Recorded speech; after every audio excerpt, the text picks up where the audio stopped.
TV की दुनिया का सबसे बड़ा singing reality show Indian Idol 30 लगातार चर्चा में बना हुआ है। शो में एक से एक बढ़कर टैलेंटेड सिंगर्स आए हैं। कंटेस्टेंट हर हफ्ते अपनी गायकी का एक ऐसा जादू बिखेर रहे हैं कि शो के जजेस और घर बैठी ऑडियंस भी अपना दिल हार जाती है। अब इंडियन आइडल के कंटेस्टेंट की गायकी का खुमार बॉलीवुड दीवा सोनाक्षी सिन्हा पर चढ़ा दिखा। सोनाक्षी सिन्हा और हुमा कुरैशी अपनी अपकमिंग फिल्म को प्रमोट करने इंडियन आइडल शो में पहुंची। इस दौरान सभी कंटेस्टेंट ने एक से एक बढ़कर गाने गाकर इनका दिल खुश कर दिया। सोनाक्षी दंग रह गई, लेकिन सभी कंटेस्टेंट में विनीत सिंह की गायकी ने हर किसी के दिल को छू लिया। कंटेस्टेंट विनीत ने अभी मुझ में कहीं बाकी थोड़ी सी है जिंदगी इतनी सच्चाई और इमोशंस के साथ गाया कि स्टूडियो में बैठे सभी लोगों की आंखों में आंसू बहने लगे। विनीत का गाना सुनकर सभी इमोशनल दिखे। नेहा कक्कर, हिमेश रेशमिया भी विनीत का गाना सुनकर भावुक हो गए। नेहा कक्कर की आंखों से आंसू गिरने लगे। वहीं शो के गेस्ट के तौर पर आई सोनाक्षी भी विनीत का गाना सुनकर इमोशनल हो गई। विनीत ने गाना इतने दिल से गाया कि उनके गाने के दर्द और सच्चाई में वहां मौजूद सभी लोग खो गए थे। विनीत खुद भी गाना पूरा करने के बाद रोने लगे। तो अब आप समझ सकते हैं कि उन्होंने इस गाने को सिर्फ गाया नहीं बल्कि उसे महसूस किया और जिया। विनीत की परफॉर्मेंस पर सभी ने उन्हें स्टैंडिंग ओवेशन दिया। हर कोई अपनी कुर्सी से उठकर खड़ा हो गया। कुछ पलों के लिए स्टूडियो में सन्नाटा छा गया। विनीत की सिंगिंग को फैंस भी काफी पसंद कर रहे हैं। उनके गाने का वीडियो सोशल मीडिया पर वायरल हो रहा है। कई लोग तो विनीत के सोलफुल गाने को रिपीट मोड पर सुन रहे हैं। आप भी बताइए आपको कैसा लगा विनीत का ये गाना।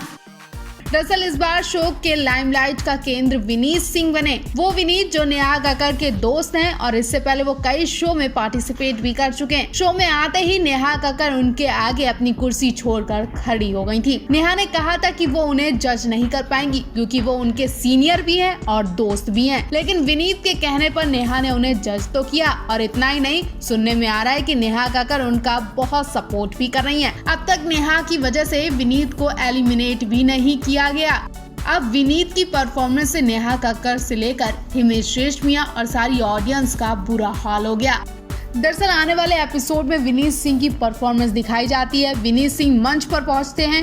विनीत अभी मुझ में कहीं गाना गा रहे थे। गाना गाते गाते विनीत रुक गए। विनीत की परफॉर्मेंस पूरी भी नहीं हो पाई। विनीत मंच पर बुरी तरह रोने लगे। विनीत की रोने की आवाजें माइक में सुनकर हर कोई रो आया। उनके साथ वाले लोग विनीत को छुपाने मंच पर इकट्ठा हो गए। हर तरफ लोग विनीत को छुपाते दिख रहे हैं। नेहा, हिमेश और बाकी सब रोते दिखाई दे रहे हैं।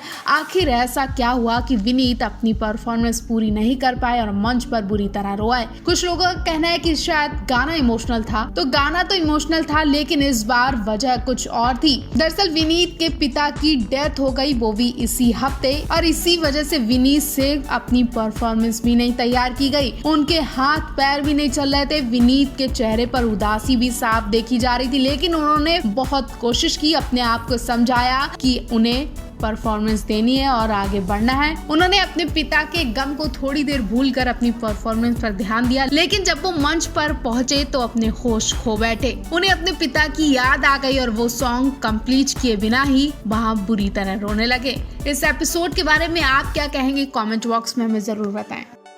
दिवाली के मौके पर पवन अरुणिता इंडियन आइडल पहुंचे। फिर सबके सामने पवन अरुणिता की लव स्टोरी का खुलासा हुआ। शायद आपको समझने में देरी लगी होगी, लेकिन पवन अरुणिता के फैंस बहुत अच्छी तरह से समझ गए हैं कि इंडियन आइडल 13 के सेट पर क्या हो रहा है। बेशक इस बार पवन अरुणिता शो में नहीं पहुंचे, लेकिन उनकी कमी बिल्कुल नहीं खल रही है, बल्कि उनकी तरह इस शो में कंटेस्टेंट को लाया जा रहा है। उनकी स्टोरी दिखाने की कोशिश की जा रही है। पवन अरुणिता के रूप में चिराग, काव्या ने एंट्री की। जी हाँ, पवन अरुणिता की तरह लव स्टोरी अब फिर से दिखाने की कोशिश की जा रही है। फर्क इतना है कि इस बार पवन अरुणिता की जगह चिराग और काव्या को लिया गया है। चिराग और काव्या ने दिवाली सेलिब्रेशन किया। इन दोनों पर काफी ज्यादा फोकस किया जा रहा। हर्ष और आदित्य बार बार दोनों के लिए कमेंट्स भी करते हैं और इनका मजाक भी बनवा रहे हैं। परफॉर्मेंस काव्या करती है, लेकिन हर्ष चिराग के पेरेंट्स से पूछते हैं कि उन्हें काव्या की परफॉर्मेंस कैसी लगी। इतना ही नहीं, हदें तो तब पार होती है जब चिराग के पेरेंट्स से पूछा जाता है कि वो कैसी बहू चाहते हैं, वो भी काव्या के सामने।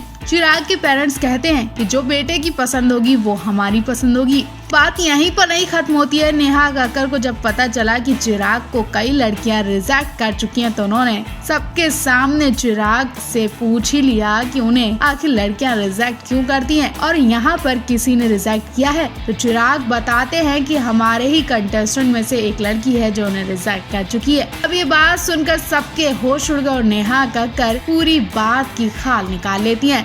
नेहा कक्कड़ को जब उस कंटेस्टेंट के बारे में पता नहीं चल जाता तब तक वो चुप नहीं बैठती हैं। नेहा कक्कड़ ने पूछ लिया कि वो कौन सी कंटेस्टेंट है जिसने तुम्हारा दिल तोड़ा। चिराग नाम नहीं बता रहे थे लेकिन बाद में उन्हें काव्या का नाम लेना ही पड़ा। हालांकि काव्या और चिराग की स्टोरी को पवन अरुणिता की तरह दिखाने की कोशिश की जा रही है लेकिन शायद काव्या और चिराग पवन अरुणिता नहीं बन पा रहे। आप क्या कहना चाहेंगे इस नई जोड़ी के बारे में? कमेंट बॉक्स में हमें जरूर बताएं। क्या काव्या और चिराग पवन अरुणिता बन पाएंगे? तो फैंस, विनीत सिंह साल 2005 में आए थे। शो सारेगामा सिंगिंग सुपरस्टार के रनर अप भी रहे थे। उन्होंने सलमान खान की फिल्म प्रेम रतन धन पायो का टाइटल ट्रैक और अक्षय कुमार की फिल्म खिलाड़ी 786 का गाना हुक्का मार भी गाया था। ये दोनों ही गाने सुपर डुपर हिट गए लेकिन उसके बाद विनीत सिंह कहीं गायब ही हो गए और जब आज पहली बार उन्हें इंडियन आइडल के मंच पर देखा गया तो सब के सब हैरान रह गए। साल 2005 में आए सारेगामापा सिंगिंग सुपरस्टार में कंटेस्टेंट बनकर आए विनीत सिंह को हिमेश रेशमिया का साथ मिला था। इस शो में विनीत को काफी पॉपुलैरिटी भी मिली। शो की ट्रॉफी भले ही देवोजीत साहा ने जीती थी लेकिन विनीत सिंह ने लोगों के दिलों में खास जगह बना ली थी।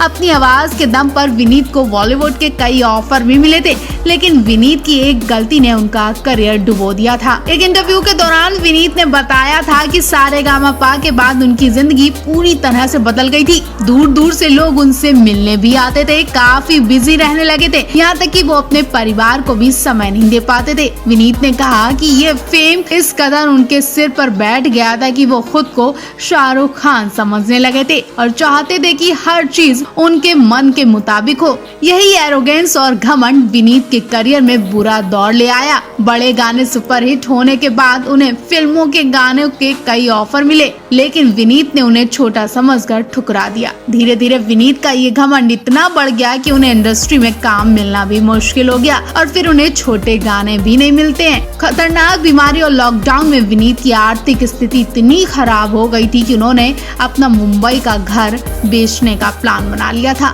वो सिंगिंग छोड़कर वापस लखनऊ जाना चाहते थे लेकिन मां के समझाने पर विनीत ने फिर से कमबैक करने का इरादा कर लिया और आखिर वो इंडियन आइडल 13 के मंच से फिर से शुरुआत कर रहे हैं। अब देखना होगा विनीत यहाँ से आगे जाएंगे। उन्होंने जो गलती की है क्या उससे उन्होंने बहुत कुछ सीखा है? क्या अब वो आगे बढ़ पाएंगे? ये देखना काफी दिलचस्प होगा। पहले आप विनीत सिंह के लिए क्या कहना चाहते हैं कमेंट बॉक्स में जरूर बताएं।